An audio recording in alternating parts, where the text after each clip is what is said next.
স্বাগতম এগ্রোটেক বিডিতে। আজকে আমরা এসেছি জয়পুরহাটের ব্রোকলি খামারে, যেখানে ব্রোকলি চাষ করা হচ্ছে এবারই প্রথম। আর এই সম্বন্ধে আপনাদেরকে ধারণা দিবেন আমাদের সাথে উপস্থিত আছেন কৃষি অফিসার জাকস ফাউন্ডেশনের মোহাম্মদ সাদাত শাহিন ভাই। সাদাত শাহিন ভাই আমাদের সঙ্গে থেকে আজকে আপনাদের ব্রোকলি চাষ সম্বন্ধে বিস্তারিত আলোচনা করবেন। আপনারা জানেন ব্রোকলি বেশ পুষ্টিকর একটি সবজি এবং শীতে এর মতো লাভজনক সবজি খুব কমই আছে। কৃষি অফিসার মোহাম্মদ সাদাত শাহিন, উনি আসলে ব্রোকলির যে চাষ পদ্ধতি এবং হচ্ছে এটা কিভাবে লাভজনক হচ্ছে এবং এটার বিস্তারিত সম্বন্ধে উনি আমাদেরকে জানাবেন। এই যে দেখছেন পোকা ধরা ফাঁদ, এটা এখানে ফেরোমেন ইউজ করা হয়েছে আর কি। উনি আমাদের আরও বিস্তারিত জানাবেন। তো শাহিন ভাই, আপনি কি আসলে বলবেন যে এটা আপনার আসলে এই প্রজেক্টটা সম্বন্ধে একটু আপনি আমাদের দর্শকদের বলেন আর কি বিস্তারিত। প্রজেক্টের সম্বন্ধে আমি বলতে গেলে যেটা বলবো সেটা হচ্ছে আমাদের এই অঞ্চলে যে ক্রপিং প্যাটার্নটা আছে, আমরা চাচ্ছি নতুন নতুন কিছু ফসলে সেই প্যাটার্নে যোগ হোক। আর সেই প্যাটার্নে সেটাকে চিন্তা করে আমরা এখানে ফুলকপি হওয়ার পরে আমরা ব্রোকলি চাষটা করছি। ব্রোকলিটা আসলে মূলত এই এলাকায় একদম নতুন একটা ফসল এবং পুষ্টিগুণে খুবই সমৃদ্ধ, খুবই পুষ্টিগুণ সম্পন্ন একটা সবজি। তো আমরা সাধারণত এটা ফুলকপি যেভাবে চাষ করে এভাবেই চাষ করলেই হয়।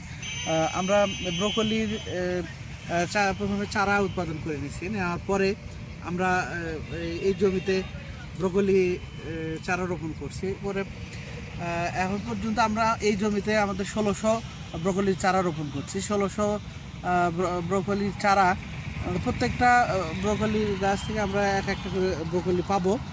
আর এই ব্রোকলির চারা ব্রোকলিগুলো বাজারে বর্তমানে 40 থেকে 50 টাকা করে বিক্রি হচ্ছে, কখনো 40 টাকা, কখনো 50 টাকা। আমি গড়ে যদি 40 টাকা যদি আমি হিসাব করি তাহলে 1600 আমার ব্রোকলি বিক্রি করা যাবে 64,000 টাকা। আমি সব কিছু খরচ বাদ দিয়ে, ভ্যান ভাড়া, শ্রমিক খরচ বাদ দিয়ে এই জমি থেকে যদি 50,000 টাকা, এটা এই আড়াই মাসে এনাফ। এবং কৃষকের সবচেয়ে উচ্চ মূল্যের এই মুহূর্তে খুবই ভালো মানের একটা ফসল হচ্ছে এই ব্রোকলি।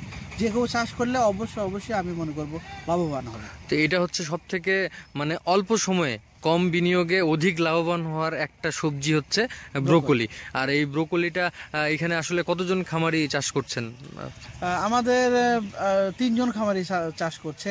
3 জন খামারি আমাদের 3 বিঘা জমিতে ব্রোকলি চাষটা হচ্ছে। 3 বিঘা জমির উপরে আমাদের এই প্রকল্পটা। আজকে আমরা যে প্রজেক্টটা দেখছি, এই প্রজেক্টটা আসলে কতটুকু জায়গার উপরে? এইটা আমাদের হচ্ছে 17 শতক জায়গা। 17 শতক জায়গায় 1600 গাছ আপনার, যে হিসাবটা দিলেন আপনি। হ্যাঁ, 1600 গাছ।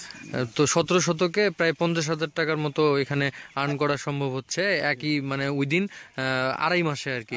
তো দর্শক, আসলে আপনারা বুঝতেই পারছেন এটা আসলে কতটা লাভজনক আর কি। আর এটার ব্যবস্থাপনা সম্বন্ধে কি একটু আপনি বলবেন আসলে, মানে কিভাবে? বালাইনাশক হিসেবে যেটা বলছি সেটা হচ্ছে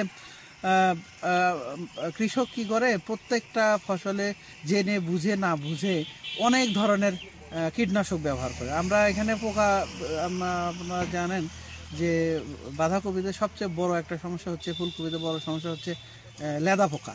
এটা পাতা কুড়ে কুড়ে খেয়ে ফেলে এবং ফুলকেও খেয়ে ফেলে।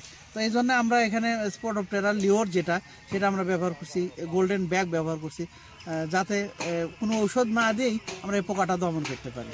এটা আসলে এক ধরনের জাদুর ফাঁদ বলে কৃষকেরা, এটা জাদুর মতোই কাজ করে। আচ্ছা, যাই হোক, নিরাপদ সবজি উৎপাদনের জন্য আমরা আসলে দিনকে দিন যেভাবে জনসংখ্যা বাড়ছে, যেভাবে খাদ্যের চাহিদা বাড়ছে, সেই সাথে আমাদের নিরাপদ আসলে সবজি এবং নিরাপদ যে খাবারের চাহিদা, এটা দিনকে দিন বাড়ছে। আমাদের নিরাপদ খাদ্য উৎপাদনের দিকে আমরা আস্তে আস্তে এগিয়ে যাচ্ছি। সেক্ষেত্রে কিন্তু কীটনাশক মুক্ত, বালাইনাশক মুক্ত যদি সবজি উৎপাদন করি তাহলে আমাদের স্বাস্থ্যের জন্য ভালো হবে। আরেকটা বিষয়ে, আমরা এখানে রাসায়নিক সার খুবই সামান্য পরিমাণে ব্যবহার করছি। এখানে ট্রাইকো কম্পোস্ট, কেঁচো সার এবং কৃষকের বাড়িতে যে জৈব সার আর কি, গোবর সার যেটা আমরা বলি, মূলত সেইটা দিয়ে এখানে চাষাবাদটা করা হয়েছে।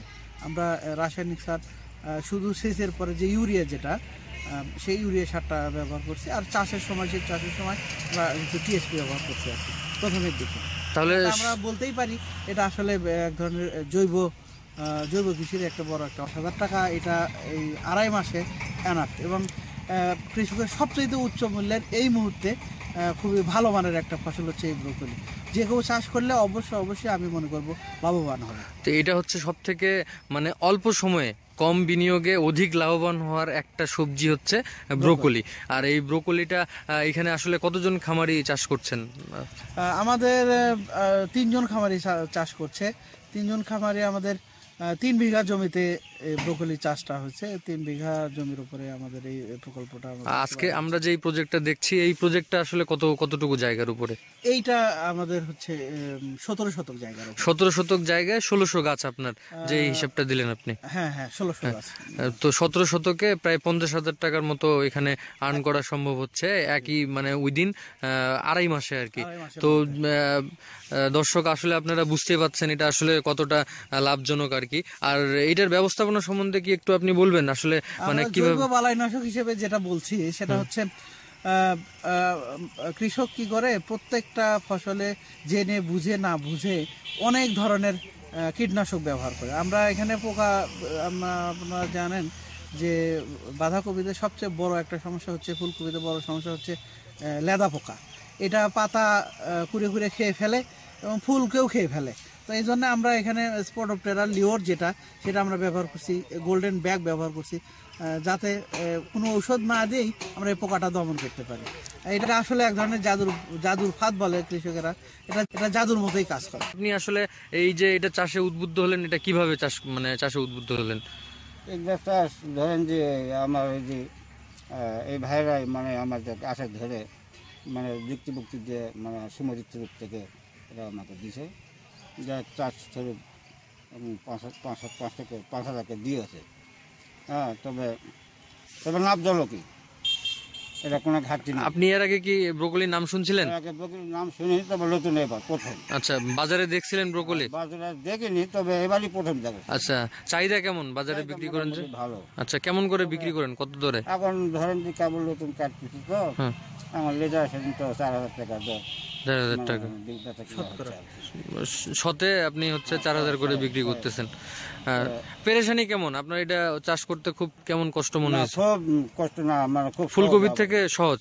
খুব সহজ। ফুলকপি খেতের থেকে এটা অনেক সহজ আছে এবং খুব সহজেই ভালো লাভ পাওয়া যায় আর কি। আপনি খাইছেন? খেতে কেমন? খাইছি। খেতে কেমন? খুব স্বাদ না? খরচটা একেবারেই খুবই সামান্য। আর বর্তমান যে আধুনিক প্রযুক্তির যে সারগুলা, বিশেষ করে ট্রাইকোডার্মা এবং কেঁচো সার, আবার জৈব সার যেগুলা ব্যবহার করছেন, খুবই ফসলের জন্য খুবই লাভজনক এবং জমির উর্বরতা বৃদ্ধিতেও এটা সাহায্য করে। তো আমরা আসলে আমাদের পক্ষ থেকে কৃষি অফিসার সাদাত শাহিন ভাইকে ধন্যবাদ। উনি জাকোষে জয়পুরহাট, আমরা আসছি আজকের রিজনটা হচ্ছে জয়পুরহাট রিজনে উনি জাকোষে কৃষি অফিসার হিসেবে দীর্ঘদিন ধরে কাজ করছেন এবং ওনারই তত্ত্বাবধানে এই এলাকায় এবারই প্রথম ব্রোকলি চাষ হয় আর কি। ব্রোকলি আসলে বিশেষ করে আমরা বড় বড় শহরের মার্কেটগুলোতে দেখে থাকি এবং খুব ভালো দামে বিক্রি হচ্ছে আর কি। তো এই আমাদের দর্শকদের এই ব্রোকলি সম্বন্ধে সম্যক ধারণা দেওয়ার জন্য সাদাত ভাইকে ধন্যবাদ।